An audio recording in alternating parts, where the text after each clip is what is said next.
Hello guys, good evening. Ayan po ang aking luto na pinaka-special. At siyempre, bago tayo magluto, mag-coffee muna tayo kasi tayo pagod galing sa trabaho. At siyempre may tinapay na 2 piraso. Pwede rin almusal natin. At siyempre, nakanan na yung ating isda na lulutuin. Yan po prito lamang. At siyempre, habang uminit yung mantika at luto na yung kanin,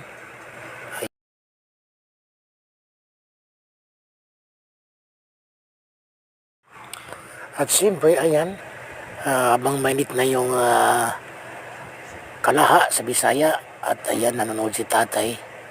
At siyempre, initin yung mantika bago natin ilagay yung isda para hindi siya didikit. At ayan, nakaprepare yung isda natin. Nasa ayan, mainit na yung mantika. So, pwede natin ilagay yung isda. Ayan, diba? At siyempre, ayan, nalagyan na yung isda nalagyan na yung ating isda. At so, coffee muna tayo habang naghihintay ng pritong isda. At siyempre, meron akong sili dyan na tinanim. Ayan, pwede tayong kumuha dyan para sausawan. At ayan yung aking laruan, yung aking barbell.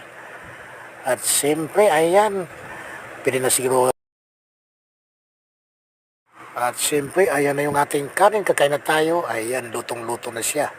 At yung sasawa natin. At siyempre, ayan si Epat. Kumakain na rin siya. So, magandang hapon sa inyong lahat. Maraming salamat sa pagpanood ng aking video. Thank you very much sa mga nag-subscribe. At maraming salamat sa nag-unfollow. Good afternoon sa inyong lahat. Bye-bye.